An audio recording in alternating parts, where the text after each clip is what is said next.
come back, we'll be ordering pizza in a little bit. So, and we'll need your voices through books 11 and 12. Okay. Can't stop you. Right. Right. Okay, so we're going to start with book 9. Adam hopes that Raphael, he says to Raphael, I hope you'll come back. Now the narrator is going to have one of his third intrusion. So Blake's going to read again, and then we'll pass to Hal. And then there's a couple, Madhu, Aristotle, Yin Yin, you haven't read. Lauren, you're going to read? Okay. Okay. So read at least 20 lines, but as much as you feel like. That's the policy. No more of talk where God or angel guest with man as with his friends, familiar used to sit indulgent, and with him partake rural repast, permitting him the while venial discourse unblamed. I now must change these notes to tragic, foul distrust and breach disloyal on the part of man, revolt and disobedience. On the part of heaven, now alienated, distance and distaste, anger and just rebuke and judgment given that brought into this world a world of woe. Sin and her shadow, death and misery, death's harbinger, sad task. Yet argument not less but more heroic than the wrath of stern Achilles on his foe pursued, thrice fugitive about Troy wall, or rage of Turnus for Lavinia espoused, or Neptune's ire, or Juno's that so long perplexed the Greek and Cytherea's son. If answerable style I can obtain of my celestial patroness, who deigns her nightly visitation unimplored, and dictates to me slumbering, or inspires easy my unpremeditated verse, since first this subject for heroic song pleased me, long choosing and beginning late, not sedulous by nature to indite wars, hitherto the only argument heroic deemed, chief mastery to dissect with long and tedious havoc, fabled knights and battles feigned, the better fortitude of patience and heroic martyrdom unsung, or to describe races and games, or tilting furniture, emblazoned shields, impresses quaint, caparisons, and steeds, bases and tinsel trappings, gorgeous knights at joust and tournament, then martialed feast, served up in hall with sewers and seneschals, the skill of artifice or office mean, not that which justly gives heroic name to person or to poem. Me of these, nor skilled nor studious, higher argument remains, sufficient of itself to raise that name, unless an age too late, or cold climate, or years damp my intended wing depressed, and much they may, if all be mine, not hers, and much they may, if all be mine, not hers, who brings it nightly to my ear.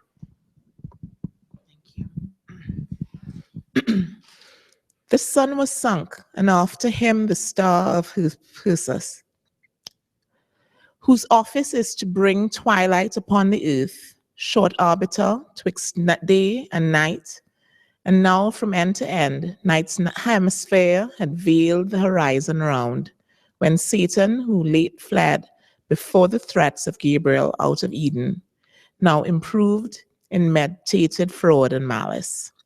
Bent on man's destruction, more what might hap of heavier on himself, fearless returned.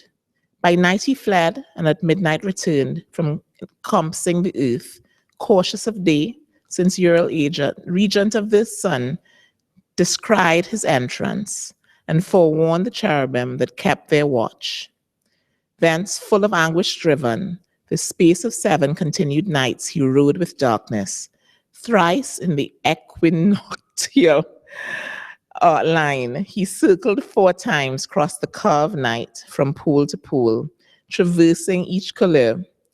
On the 8th returned, and on the course of earth, from entrance to cherubic watch, by stealth found unsuspected way. There was a place, not now, though sin not time, first wrought with change, where Tigris at the foot of paradise into a gulf shot underground, till part rose up a fountain by the tree of life, in which the river sunk, and with it rose, Satan involved in rising mist, then sought where to lie hid. See, he had searched the land from Eden over Pontus and the pool Meotis up beyond the river Ub, downward as far as Antarctic, and in length west from Orontes to the ocean barred at Darien, thence the land where flows Ganges and the Indus. Thus the orb he roamed with narrow search and with inspection deep, considered every creature, which of all most opportune might serve his wiles, and found the serpent subtlest beast of all field. Him after long debate, irresolute, of thoughts resolved, his final sentence chose fit vessel, fittest imp of fraud in whom to enter, and his dark suggestions hide from sharpest sight, for in the wily snake, what slays none with suspicious mark, as from his wit and native subtlety proceeding, and in other beasts observed, doubt might beget the diabolic power active within beyond the sense of brute. Thus he resolved, but first from inward grief, his bursting passion into plaints thus poured.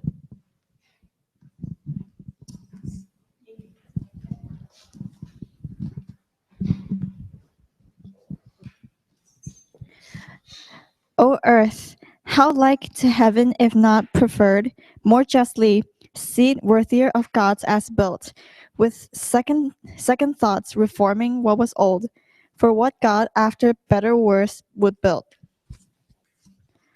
Terrestrial heaven danced round by other heavens that shine yet bear their bright officious lamps, light above light for thee alone, as seems in thee concentrating all their precious beams of sacred influence. As God in heaven is center yet extends to all, so thou centering receives from all those orbs. In thee, not in themselves, all their known virtue appears productive in herb, plant, and nobler birth, of creatures animate with gradual life, of growth, sense, reason, all summed up in men. With what delight could I have walked thee round, if I could joy in aught sweet interchange of hill and valley, river, woods and plains, now land, now sea and shores with forest crowned, rocks, dens, and caves. But I in none of these find place or refuge, and the more I see pleasures about me, so much more I feel torment within me, as from the hateful siege of contraries. All good to me becomes bane, and in heaven much worse would be my state. But neither here I seek I, no, nor in heaven, to dwell, unless by mastering heaven supreme, nor hope to be myself less miserable. By what I seek but others to make such as I, so thereby worse to me redound. For only in destroying I find ease to my relentless thoughts, and him destroyed or won to what may work his utter loss. For whom all this was made, all this will soon follow as to him link in weal or woe. In woe then, that destruction wide may range, to me shall be the glory so among the infernal powers in one day to have marred what he Almighty styled 6 nights and days, continued making, and who knows how long before had been contriving, though perhaps not longer than since I in one night freed from servitude inglorious, well nigh have the angelic name and sinner left the throng of his adorers. He to be avenged and to repair his numbers thus impaired, whether such virtue spent of old now failed more angels to create, if they at least are his created, or to spite us more determined to advance into our room, a creature formed of earth and him endow, exalted from so base original. With heavenly spoils, our spoils, What he decreed, he effected. Man he made, and for him built, magnificent this world, and earth his seat. Him Lord pronounced, and O indignity, subjected to his service angel wings, and flaming ministers to watch and tend their earthly charge. Of these the vigilance I dread, and to elude, thus wrapped in mist of midnight vapor glide, obscure and pry, in every bush and brake where Hab may find the serpent sleeping in whose mazy folds to hide me and the dark intent I bring. O foul descent, that I who erst contended with gods to sit in highest am with the highest am now constrained into a beast and mixed with bestial slime. This this essence to incarnate and imbrute, that to the height of deity aspired. But what will not ambition and revenge descend to? Who aspires must down as low as high he soared, obnoxious first or last to basest things. Revenge at first, though sweet, bitter, long back on itself recoils. Let it, I reck not. So it light well aimed, since higher I fall short on him who next provokes my envy, this new favorite of heaven, this man of clay, son of despite, whom us the more to spite his maker, raised from dust. Spite then with spite is best repaid. So saying, through each thicket, dank and dry, like a black mist slow creeping, he held on his midnight search, where soonest he may find the serpent. Him fast sleeping soon he found in labyrinth of many a round self rolled, his head the midst well stored with subtle wiles, not yet in horrid shade or dismal den, nor nocent yet, but on the grassy herb, fearless, unfeared he slept. In at his mouth the devil entered, and his brutal sense in heart or head possessing soon inspired with act intelligential, but his sleep disturbed not, waiting close the approach of morn.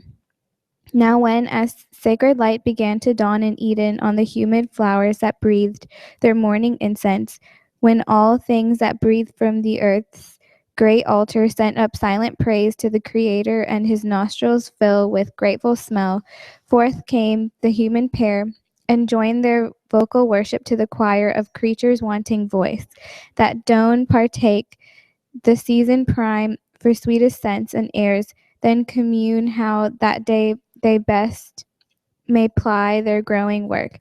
For much their work outgrew the hand's dispatch of two, gardening so wide, and Eve first to her husband thus began.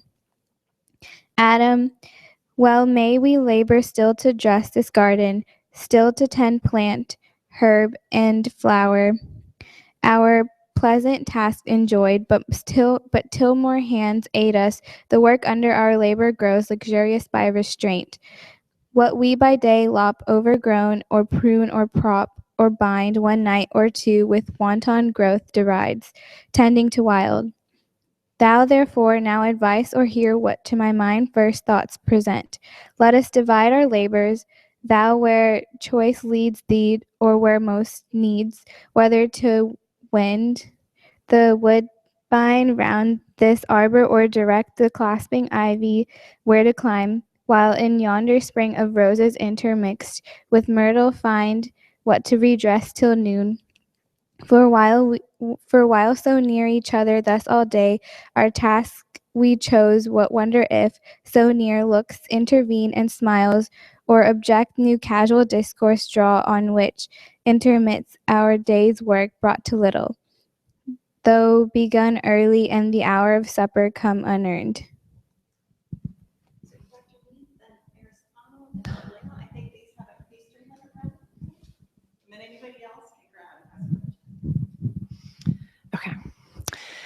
To whom mild answer Adam thus returned: Soul Eve, associate soul, to me beyond compare, above all living creatures dear, well hast thou motioned, well thy thoughts employed, how we might best fulfill the work which here God hath assigned us. Nor of me shalt pass unpraised. nor of me shalt pass unpraised. For nothing lovelier can be found in woman than to study household good, and good works in her husband to promote. Yet not so strictly hath our Lord imposed labor as to debar us when we need refreshment, whether food or talk between, food of the mind, or this sweet intercourse of looks and smiles. For smiles from reason flow, to brute denied, and are of love the food. Love not the lowest end of humankind. Love not the lowest end of human life. For not to irksome toil, but to delight he made us, and delight to reason joined. These paths and bowers doubt not, but our joint hands will keep from wilderness with ease, as wide as we need walk, till younger hands ere long assist us. But if much converse perhaps these satiate, to short absence I could yield. For solitude sometimes is best society, and short retirement urges sweet return. But other doubt possesses me, lest harm befall thee severed from me. For thou knowest what hath been warned us, what malicious foe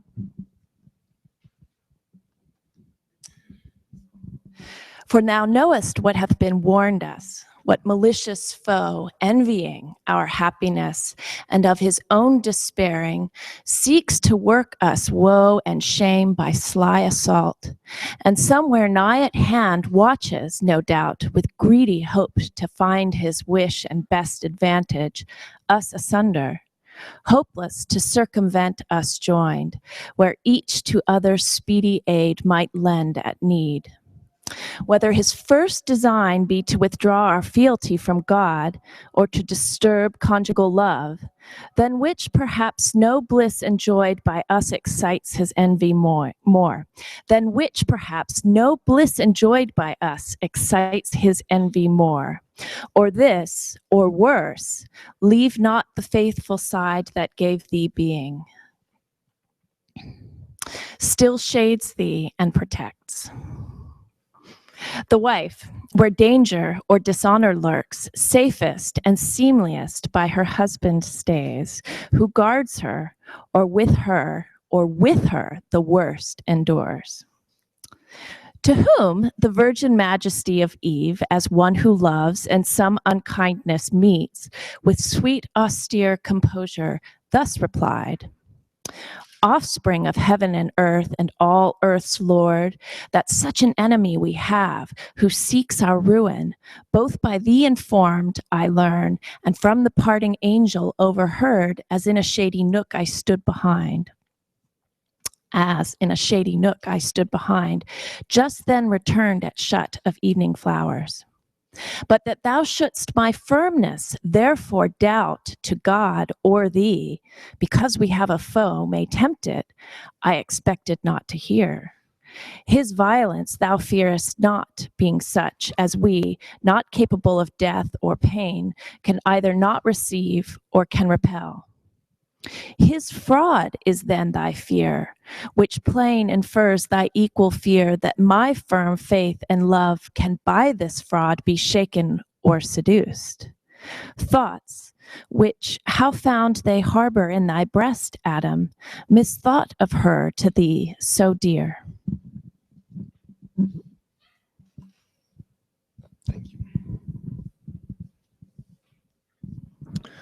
To whom, with healing words, Adam replied, daughter of God and man, immortal Eve, for such thou art, from sin and blame entire, not diffident of thee do I dissuade thy absence from my sight, but to avoid the attempt itself intended by our foe.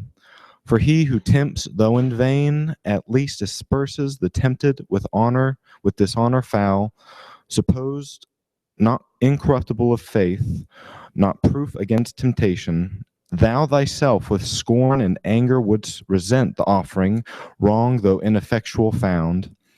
Misdeem not then if such affront I labor to avert from thee alone, which on us both at once the enemy, though bold, will hardly dare, or daring, first on me the assault shall light.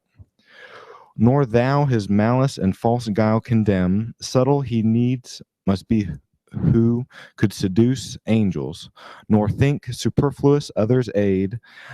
I, from the influence of thy looks, receive access in every virtue, and thy sight more wise, more watchful, stronger if need were of outward strength, while shame, thou looking on, shame to be overcome or overreached, would utmost vigor raise and raised unite. Why shouldst not thou like sense within thee feel, when I am present, and thy trial choose with me, best witness of thy virtue tried? So spake domestic Adam in his care and matrimonial love.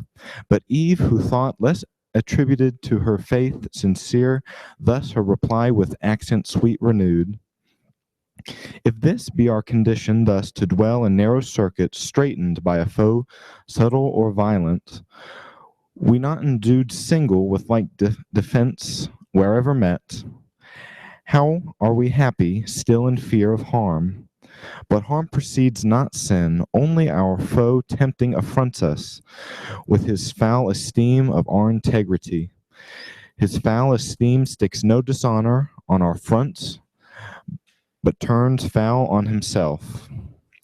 Then wherefore, shunned or feared by us who rather double honor gain from his surmised prove false, find peace within, favor from heaven our witness from the event.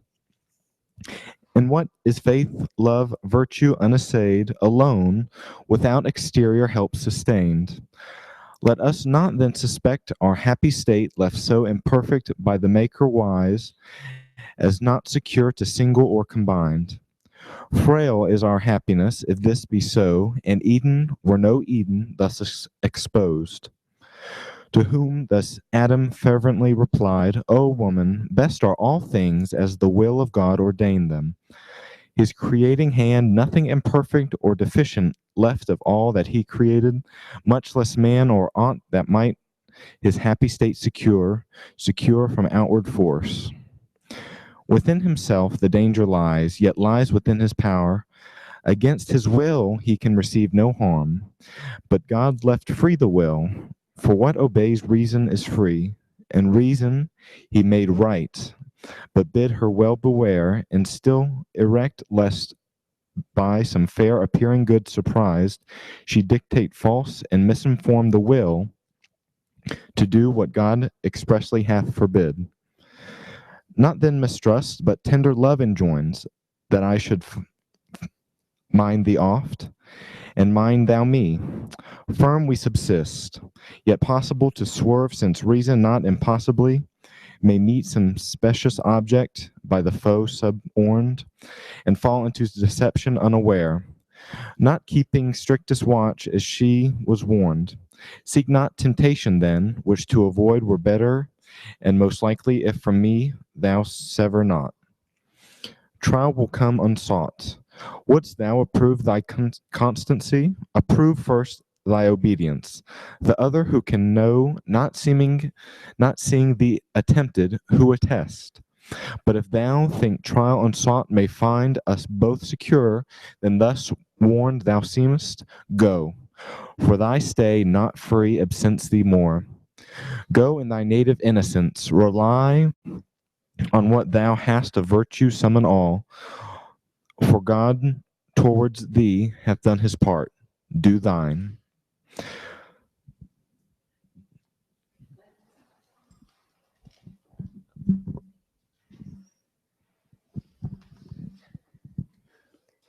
So spake the patriarch of mankind.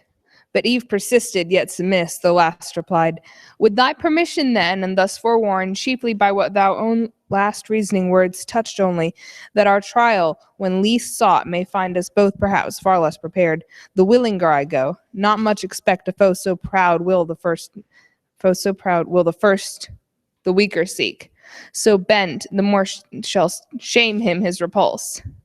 Thus saying, from her husband's hand, her hand, soft she withdrew like a wood nymph, and like a wood nymph, light, Oread or Dryad, or of Delia's train, betook her to the groves, but Delia's self in gait surpassed and goddess-like deport, though not as she with bow and quiver armed, but with such gardening tools as art yet rude, guiltless of fire had formed, or angels brought.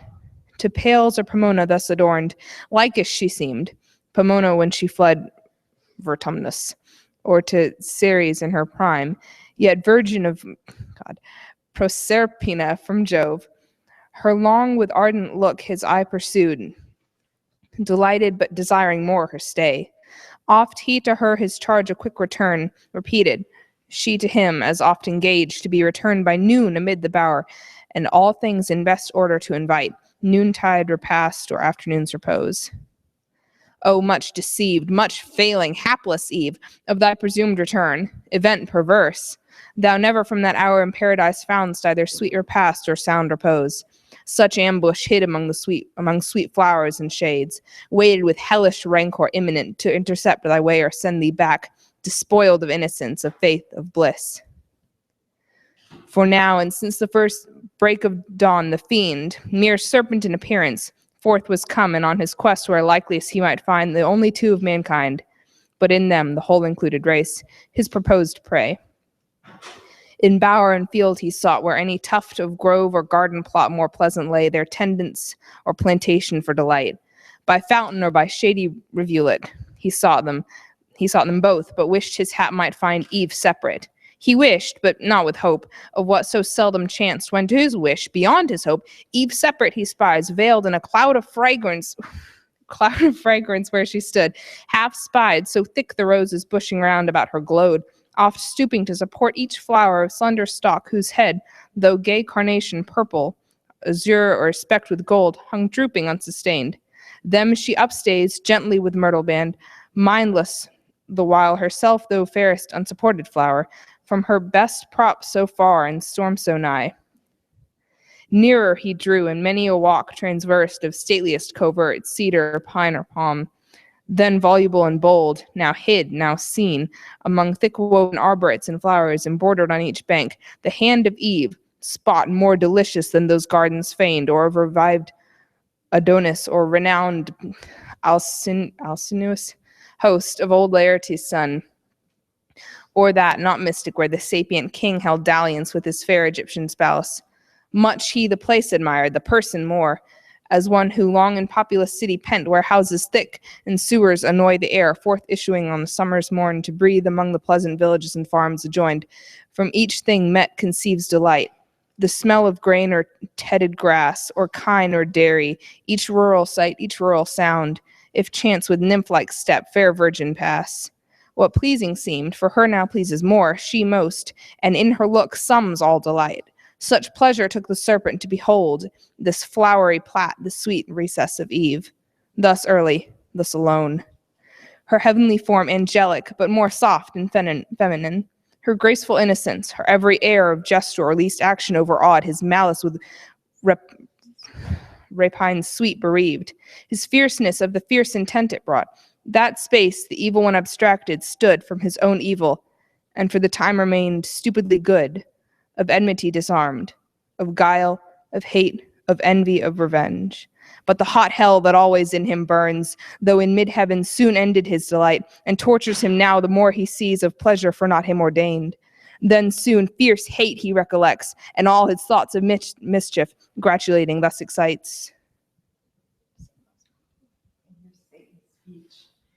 Right? Who would like to read? Anybody? Would you read it? And then we'll pass it back over to you.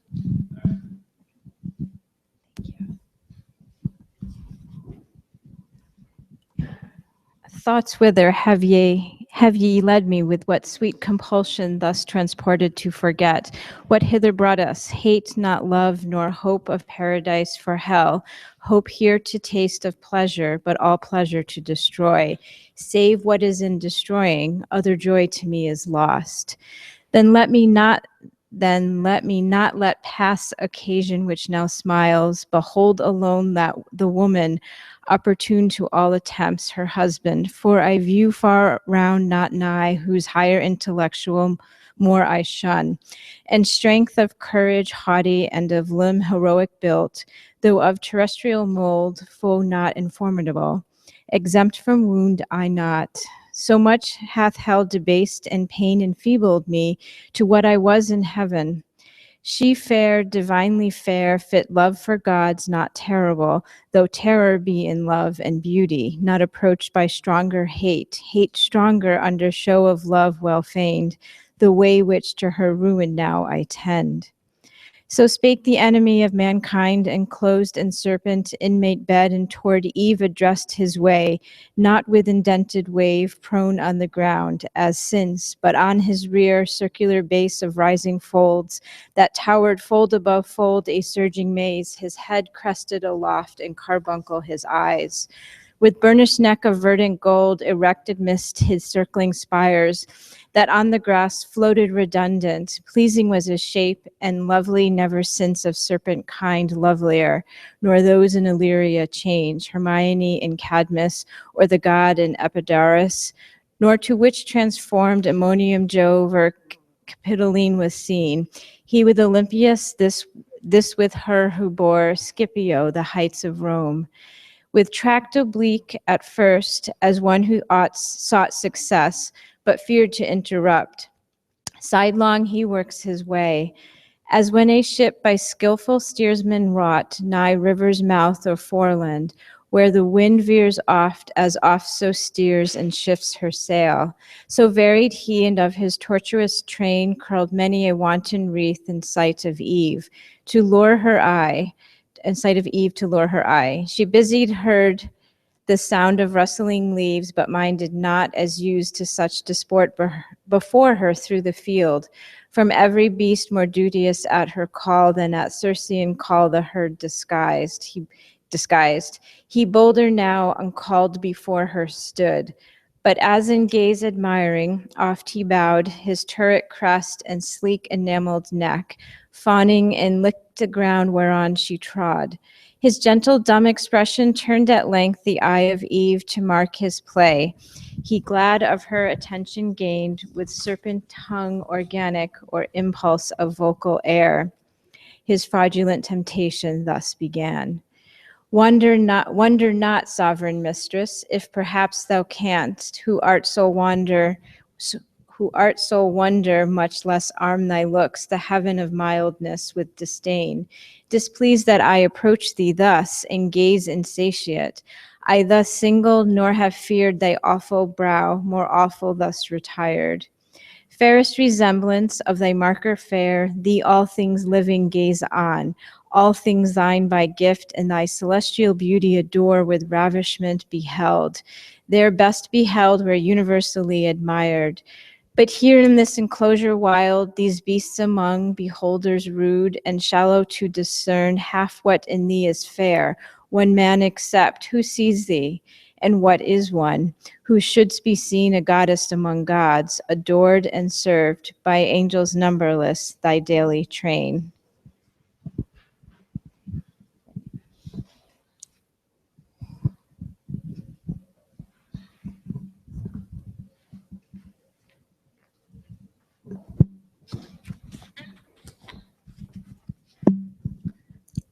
So glows the tempter, and his proem tuned. Into the heart of Eve his works made way, and through at the voice much marveling. At length, not unamazed, she thus in answer spake. What may this mean? Language of man pronounced by tongue of brute, and human sense expressed. The first at least of these I thought denied to beasts, whom God on their creation day created mute to all articulate sound. The latter I demur, for in their looks much reason, and in their actions oft appears.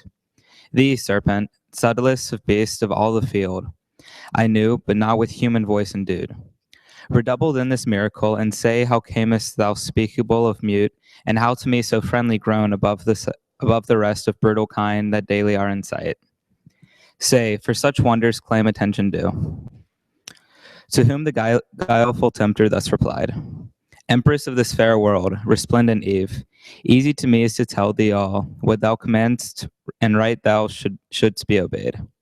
I was at first as other beasts that graze the trodden herb, of abject thoughts and low, as was my food, nor aught but food discerned, or sex, and apprehended nothing high. Till on a day roving the field, I chanced a goodly tree far distant to behold, loaded with fruit of fairest colors mixed, ruddy and gold. I near drew to gaze when from the boughs a savory odor blown, grateful to appetite, more pleased my sense than smell of sweetest fennel, or the teats of ewe, or goat dropping with milk at even unsucked, of lamb or kid that tend their play. To satisfy the sharp desire I had of tasting those fair apples, I resolved not to defer. Hunger and thirst at once, powerful persuaders, quickened by the sin of that alluring fruit, urged me so keen. About the mossy trunk I wound me soon, for high from ground the branches would require thy utmost reach or atoms. Round the tree all other beasts that saw with like desire, longing and envying stood but could not reach. Amid the tree now got, where plenty hung tempting so nigh. To pluck and eat my fill I spared not, for such pleasure till that hour at feed or fountain never had I found.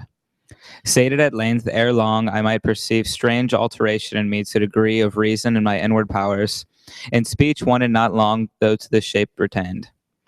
Thenceforth to speculations high or deep I turned my mind, and with capacious mind considered all things visible in heaven, or earth or middle, all things fair and good.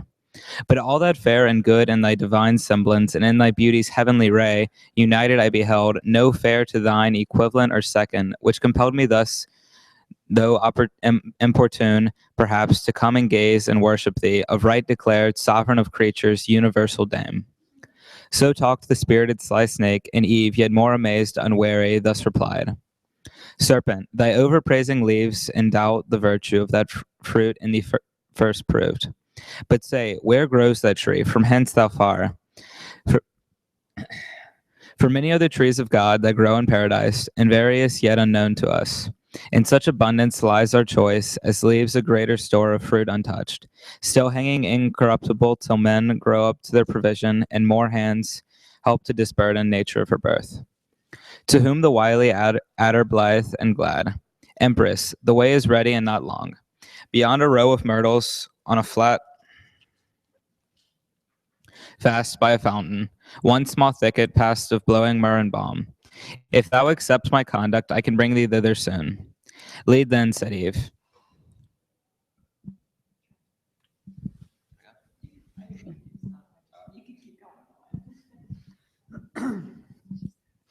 He leading swiftly rolled in tangles and made intricate seem straight to mischief swift. Hope elevates and joy brightens his crest, as when a wandering fire, compact of unctuous vapor with which the night condenses and the cold environs round, kindled through agitation to a flame which oft, they say, some evil spirit attends, hovering and blazing with elusive light, misleads the amazed night wanderer from his way to bogs and mires, and oft through pond or pool, they're swallowed up and lost from succor far.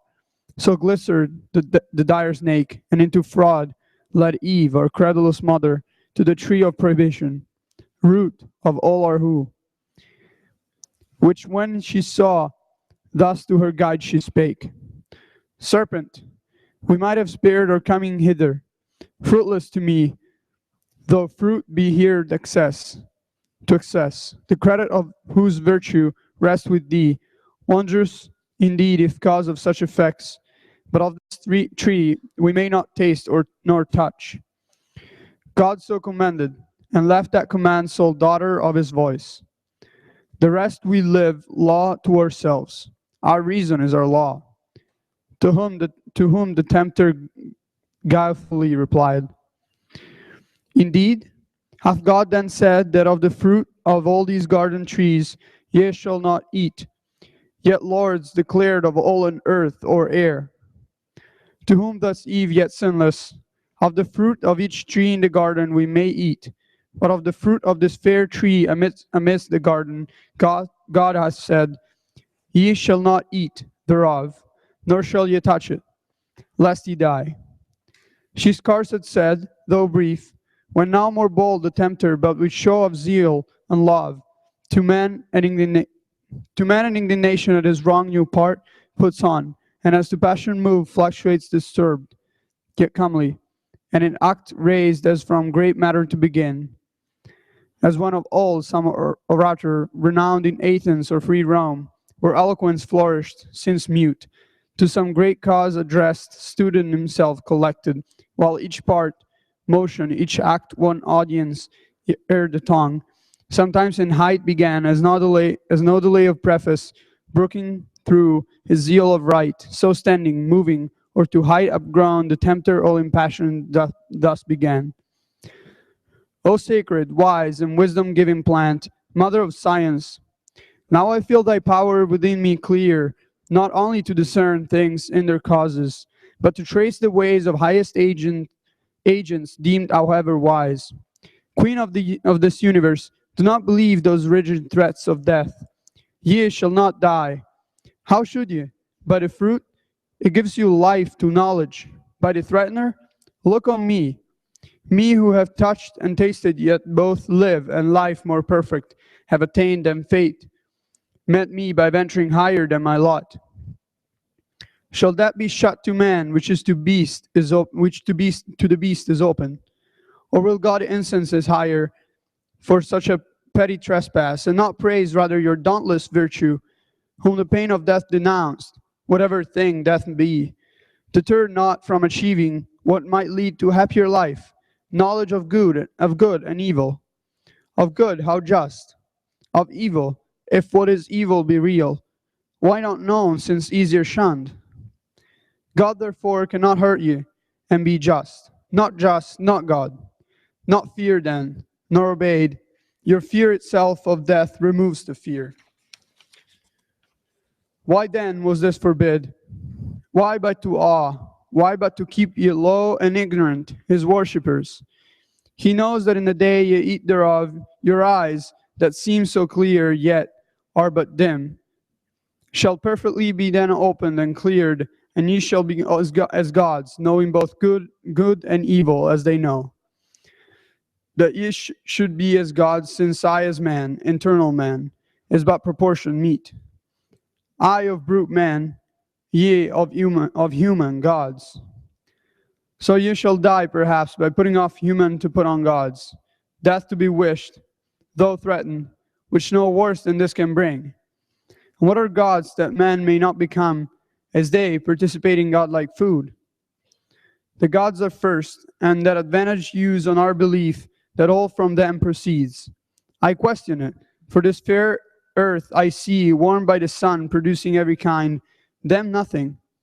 If they are all things, who enclose knowledge of good and evil in this tree, that whoso eats thereof forthwith attains wisdom without their leave? And wherein lies the offense that men should thus attain to know? What can your knowledge hurt him, or the stream part against his will, if all be his? Or is it envy? And can envy dwell in heavenly breasts? These and many more causes import your need of this fair fruit. God is humane, reach then, and freely taste.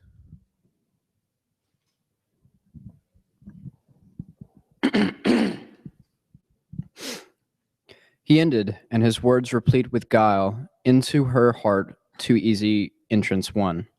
Fixed on the fruit she gazed, which to behold might tempt alone, and in her eyes, in her ears, the sound yet rung of persuasive words impregnated with reason, to her seeming, and with truth.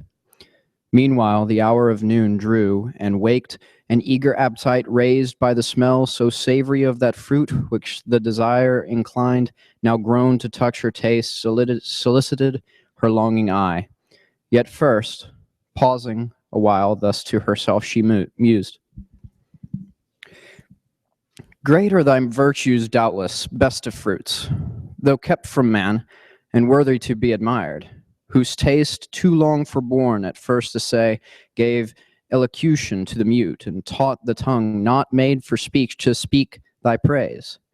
Thy praise he also who forbids thy use, conceals not from us, naming thee the tree of knowledge. Knowledge both of good and evil, forbids us then to taste. But his forbidding commits the more while it infers the good by the communicated and our want.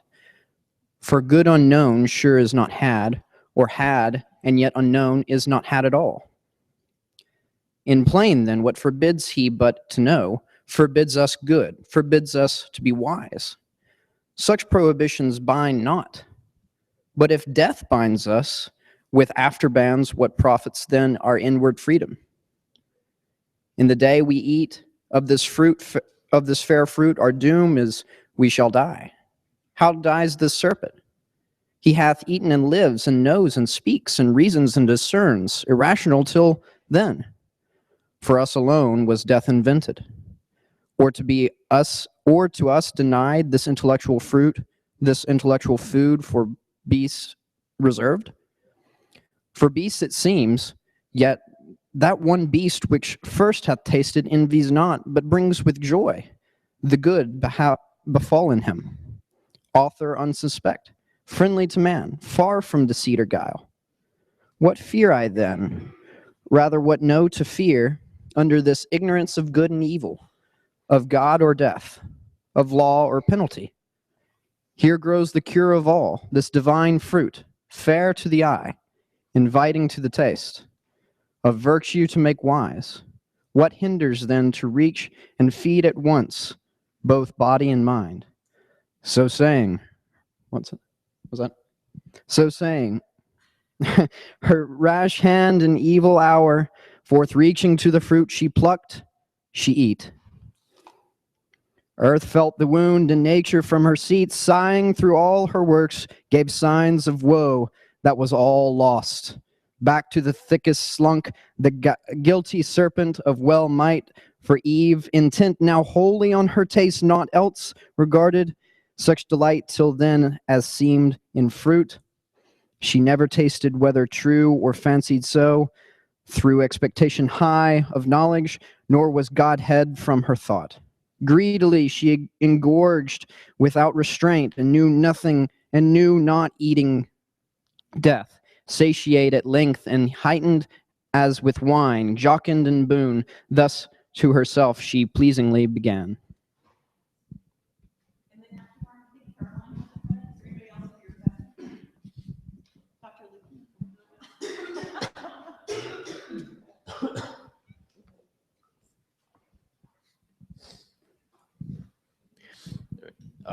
O sovereign, virtuous, precious of all trees in paradise of operation blessed, to sapience hitherto obscured and famed, in thy fair fruit let us hang as to no end created.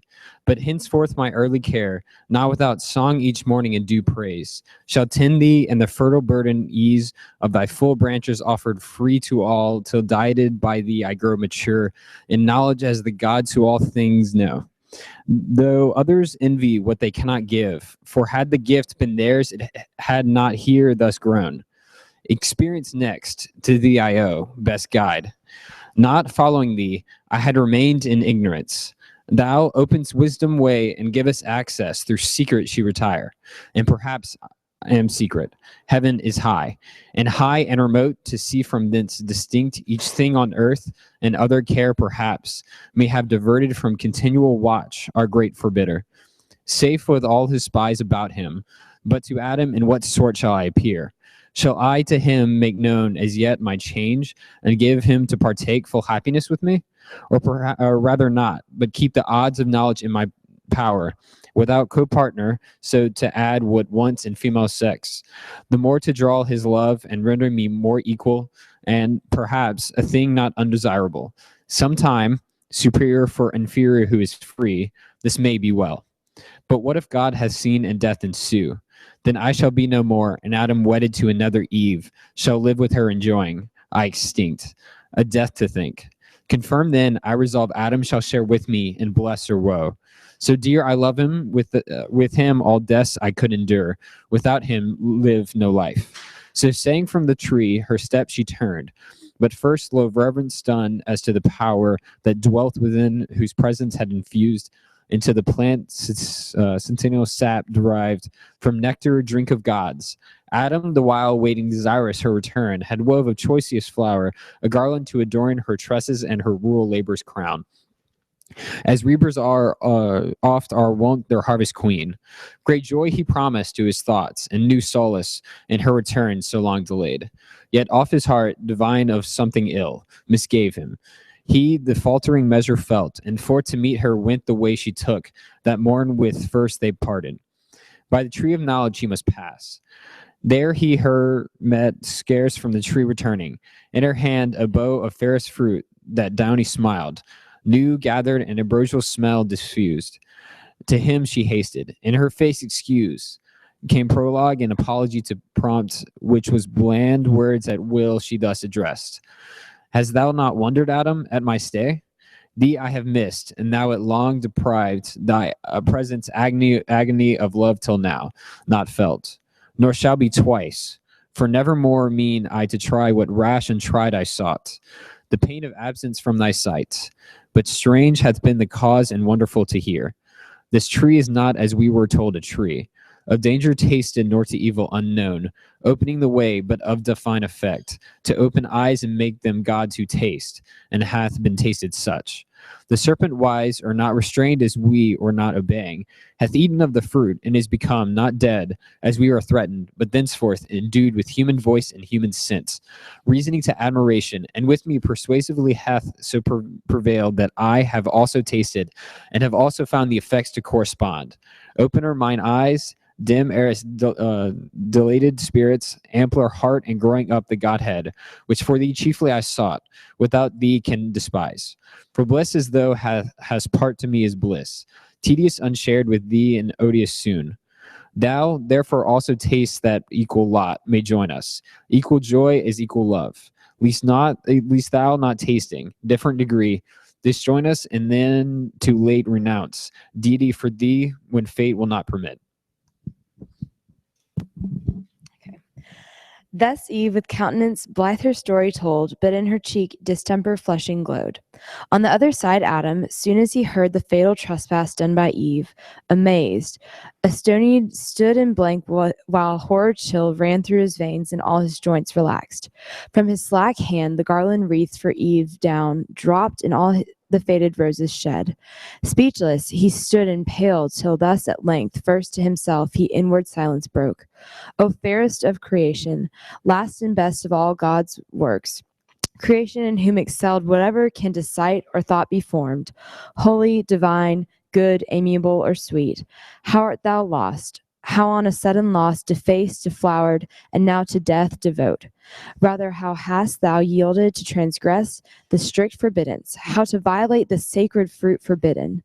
Some cursed fraud of enemy hath beguiled thee, yet unknown, and me with thee hath ruined. For with thee certain my resolution is to die. How can I live without thee? How forego thy sweet converse and love so dearly, joined to live again in these wild woods forlorn? Should God create another Eve and I, another rib afford, yet loss of thee would never from my heart. No, no, I feel the link of nature draw me, flesh of flesh, bone of bone. Thou art, and from thy state mine never shall be parted, bliss or woe. So having said, as one from sad dismay recomforted, and after thoughts disturbed, submitting to what seemed remediless, thus in calm mood his words to Eve he turned. Bold deed thou hast presumed, adventurous Eve, in peril great provoked, whose thus hast dared, had it been only coveting, to eye that sacred fruit, sacred to abstinence, much more to taste it under ban to touch, but past who can recall or done undo? Not God, omnipotent, nor fate, yet so perhaps thou shalt not die. Perhaps the fact is not so heinous now, for tasted fruit, profaned first by the serpent, by him first made common and unhallowed ere our taste, nor yet on him found deadly, yet he lives as thou saidst, and gains to live as man high degree of life, inducement strong to us as likely tasting to attain proportional assent, which cannot be but to be gods or angels, demigods. Nor can I think that God, creator wise, though threatening, will in earnest so destroy us, his prime creatures, dignified so high, set over all his works, which in our fall for us created, needs us, with us must fail, dependent made. So God shall uncreate, be frustrate, do, undo, and labor lose. Not well conceived God, who thought his power creation could repeat, yet would be loath us to abolish, lest the adversary triumph and say, fickle their state, whom God most favors. Who can please him long? Me first he ruined, now mankind. Whom will he next? Matter of scorn not to be given the foe. However, I with thee have fixed my lot, certain to undergo like doom. If death consort with thee, death is to me as life. So forcible within my heart, I feel the bond of nature draw me to my own in thee. For what thou art is mine. Our state cannot be severed. We are one flesh. To lose thee were to lose myself. So Adam and thus Eve to him replied, O glorious trial of exceeding love, illustrious evidence, example high, engaging me to emulate. But short of thy perfection, how shall I attain? Adam, from whose dear side I boast me sprung, and gladly our union hear thee speak. One heart, one soul in both, whereof good proof this day affords, declaring thee resolved rather than death, or aught than death more dread, shall separate us. Linked in love so dear, to undergo with me one guilt, one crime, if any be, of tasting this fair fruit, whose virtue, for of good still good proceeds, direct or by occasion hath presented this happy trial of thy love, which else so eminently never had been known. Where I thought death menaced would ensue, this is my attempt. I would sustain alone the worst, and not persuade thee. Rather die deserted than oblige thee with a fact pernicious to thy peace. Chiefly assured, remarkably, so late of thy so true, so faithful love unequaled. But I feel far otherwise the event. Not death, but life augmented. Opened eyes, new hopes, new joys. Taste so divine that what of sweet before hath touched my sense, flat seemed to this and harsh. On my experience, Adam, freely taste and fear of death delivered to the winds. Okay. So saying, she embraced him, and for joy tenderly wept, much won that he his love had so ennobled as of the choice to incur divine displeasure for her sake, or death. In recompense for such compliance, bade such recompense best merits. From the bow she gave him of that fair enticing fruit with liberal hand. He scrupled not to eat, against his better knowledge, not deceived, but fondly overcome with female charm. Earth trembled from her entrails as again in pangs, and nature gave a second groan. Sky lured and muttering thunder, some sad drops wept at completing of the mortal sin original, while Adam took no thought, eating his fill. Nor Eve to iterate her former trespass feared, the more to soothe him with her love's society, that now as with new wine intoxicated both, they swim in mirth and fancy that they feel divinity within them, breeding wings, wherewith to scorn the earth. But that false fruit far other operation first displayed, carnal desire inflaming. He on Eve began to cast lascivious eyes, she him as wantonly repaid, and lust they burned till Adam thus gan Eve to dalliance move. Eve, now I see thou art exact of taste and elegant of sapience, no small part, since to each meaning savor we apply, and palate call judicious. I the praise yield thee. So while this day thou hast purveyed, much pleasure we have lost, while we abstain from this delightful fruit, nor known till now true relish tasting. If such pleasure be in things to us forbidden, might be wished for this one tree had been forbidden 10. But come, so well refreshed, now let us pay as meet as after such delicious fare. For never did thy beauty, since the day I saw thee first, and wedded thee adorned with all perfections, so inflame my sense with adore to enjoy thee. Fairer now than ever, bounty of this virtuous tree. Does anyone else want to go?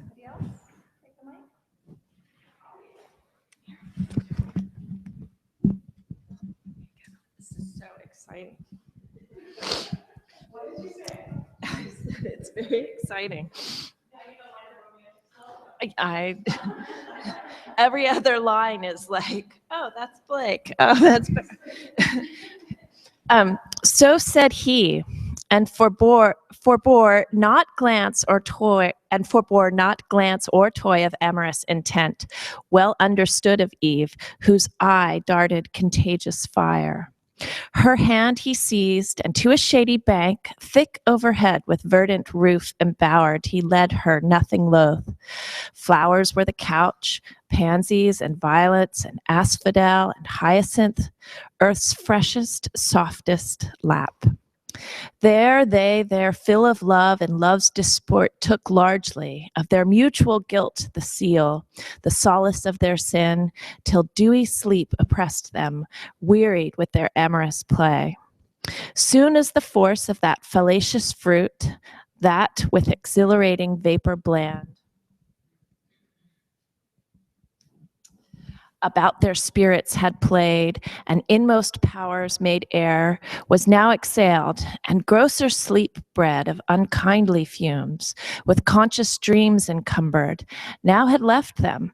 Up they rose as from unrest, and each the other viewing, soon found their eyes how open, and their minds how darkened.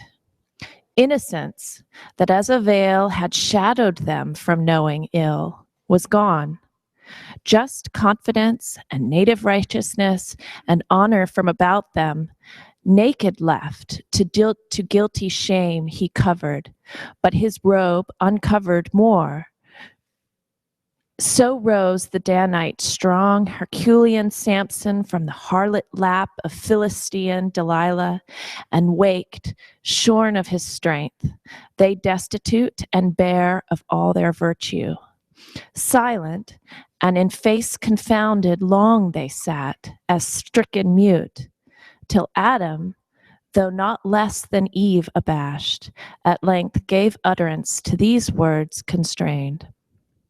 O Eve, in evil hour thou didst give ear to that false worm, of whomsoever taught to counterfeit man's voice, true in our fall, false in our promised rising.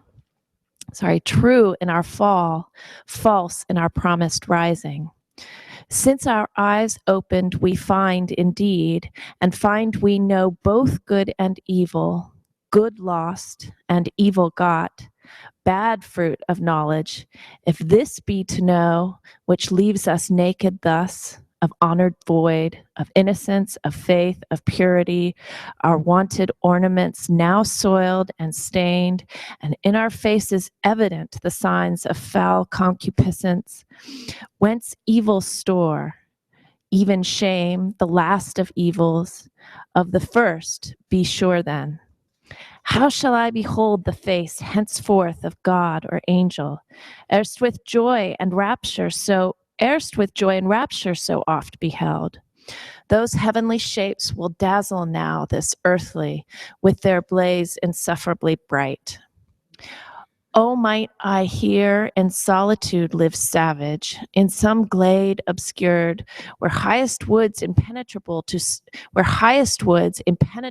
star or sunlight spread their umbrage broad and brown as evening. Cover me, ye pines, ye cedars, with innumerable boughs hide me, where I may never see them more.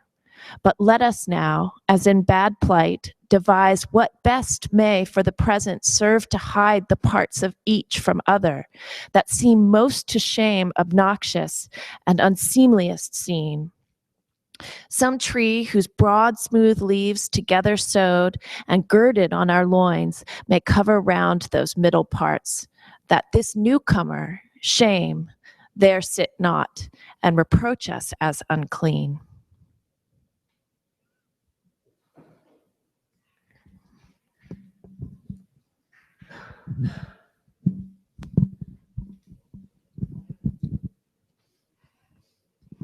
So counsel T, and both together went into the thickest wood. There soon they chose the fig tree, not this kind for fruit renowned, but such as to this day, as at this day to Indians known, in Malabar or Deccan spreads her arms, branching so broad and long that in the ground the bended twigs take root, and daughters grow about the mother tree, a pillared shade high over arched and echoing walks between. There oft the Indian herdsman, shunning heat, shelters in cool, and tends his pasturing herds at loopholes cut through thickest shade. Those leaves they gathered broad as Amazonian targe, and with what skill they had together sewed to gird their waist, vain covering if to hide their guilt and dreaded shame. Oh, how unlike to that first naked glory! Such of late Columbus found the Americans so girt with feathered cincture, naked else and wild among the trees on isles and woody shores.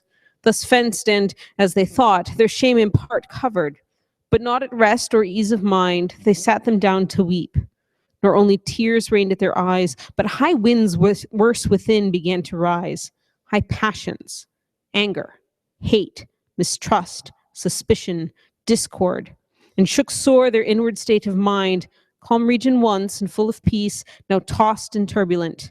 For understanding ruled not, and the will heard not her lore, both in subjection now to sensual appetite, who from beneath usurping over sovereign reason claimed superior sway.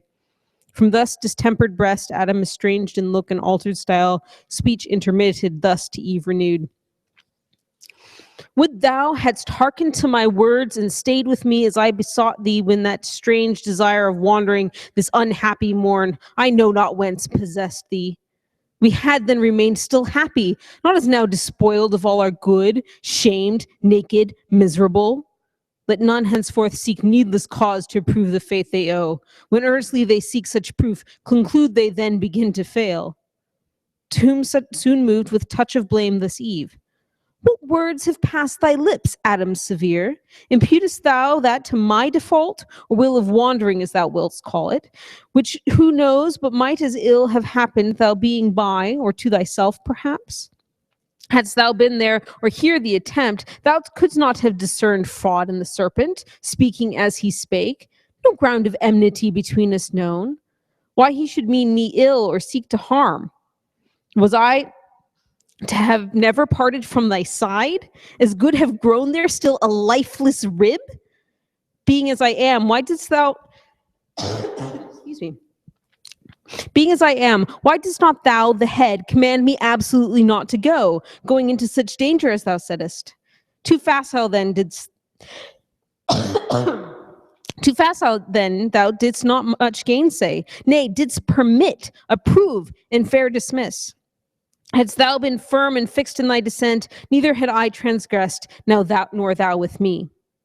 To whom then first incensed Adam replied, Is this the love? Is this the recompense of mine to thee, ingrateful Eve, expressed immutable when thou wert lost, not I, who might have lived, enjoyed immortal bliss, yet willingly chose rather death with thee?